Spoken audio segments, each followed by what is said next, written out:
तो चलिए आज सीधे मुद्दे पे आते हैं। आज हम मार्केट की एक ऐसी चाल को समझने वाले हैं जिससे ज्यादातर ट्रेडर्स परेशान रहते हैं। इसका नाम है लिक्विडिटी रेट। जरा सोचिए, एक बढ़िया ब्रेकआउट देखकर ट्रेड लिया, स्टॉप लॉस भी सेट कर दिया और बस कुछ ही देर में स्टॉप लॉस हिट हो गया। और सबसे ज्यादा फ्रस्ट्रेटिंग बात क्या है, जैसे ही स्टॉप लॉस हिट हुआ, मार्केट वहीं से पलट गया और उसी डायरेक्शन में चला गया जिधर सोचा था। होता है ना ऐसा? देखिए, ये कोई इत्तेफाक नहीं है। ये मार्केट की एक सोची समझी चाल होती है। इसका बाकायदा एक नाम है, लिक्विडिटी रेट। और आज हम इसी जाल को समझने की कोशिश करेंगे। तो आखिर ये लिक्विडिटी रेट है क्या चीज? इसको ऐसे समझिए जैसे ये मार्केट का फ्यूल है, उसका ईंधन। चलिए थोड़ा और गहराई में चलते हैं। तो ये लिक्विडिटी क्या है? अगर बिल्कुल आसान भाषा में कहें तो लिक्विडिटी वो जगह है जहां पर ज्यादातर लोगों के स्टॉप लॉस ऑर्डर लगे हुए हैं। मतलब एक ऐसा एरिया जहां बहुत सारे खरीदने या बेचने के ऑर्डर इकट्ठा हो रखे हैं।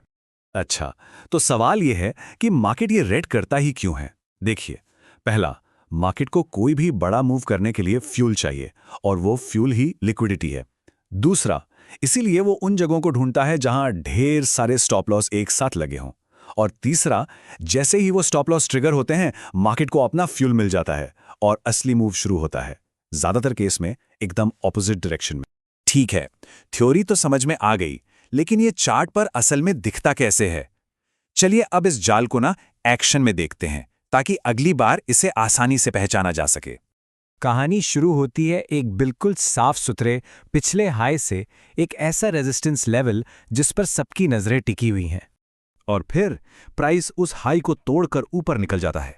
बस रिटेल ट्रेडर्स को लगता है कि भाई ये तो क्लासिक ब्रेकआउट है। सब चिल्लाने लगते हैं, अरे ब्रेकआउट, खरीदो खरीदो। एकदम से माहौल बन जाता है। लेकिन तभी असली खेल शुरू होता है।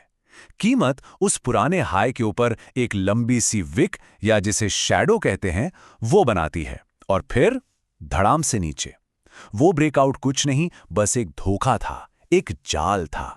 चलो इसको एक इंडियन मार्केट के उदाहरण से समझते हैं।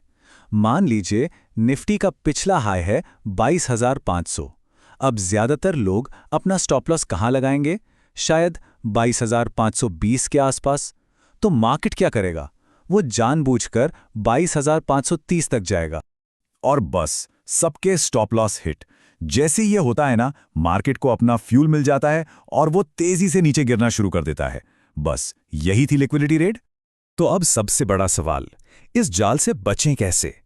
इसका जवाब इस बात में है कि एक आम रिटेल ट्रेडर और एक स्मार्ट ट्रेडर दोनों इस सिचुएशन को कैसे देखते हैं। दोनों के खेलने का तरीका ना बिल्कुल अलग है। तो एक आम रिटेल ट्रेडर क्या गलती करता है?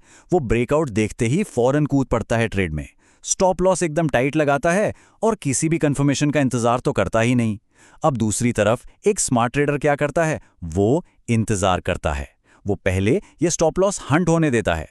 वो उस लंबी सी विक को एक सिग्नल की तरह देखता है और सबसे जरूरी, वो एंट्री तभी करता है जब कैंडल क्लोज हो जाती है, जिससे ये कंफर्म हो जाता है कि हाँ भाई, ये एक रेड ही थी। इस पूरी कहानी का जो निचोड़ है ना, उसे एक गोल्डन रूल में समझ सकते हैं। एक ऐसी बात जो हमेशा गांठ बांध कर रखनी चाहिए। और वो रूल है, मार्केट पहले रिटेल को लूटता है, फिर डायरेक्शन दिखाता है। बस ये एक लाइन इस पूरे कॉन्सेप्ट का सार है। मार्केट अपना असली चेहरा दिखाने से पहले हमेशा कमजोर लोगों को गेम से बाहर करता है। तो अगली बार जब भी चार्ट पर कोई ब्रेकआउट दिखे, तो ट्रेड लेने से पहले 1 सेकंड के लिए रुकना और खुद से ये सवाल पूछना, क्या ये सच में एक मौका है या फिर ये एक और जाल है? क्योंकि इसका जवाब ही सब कुछ तय करेगा।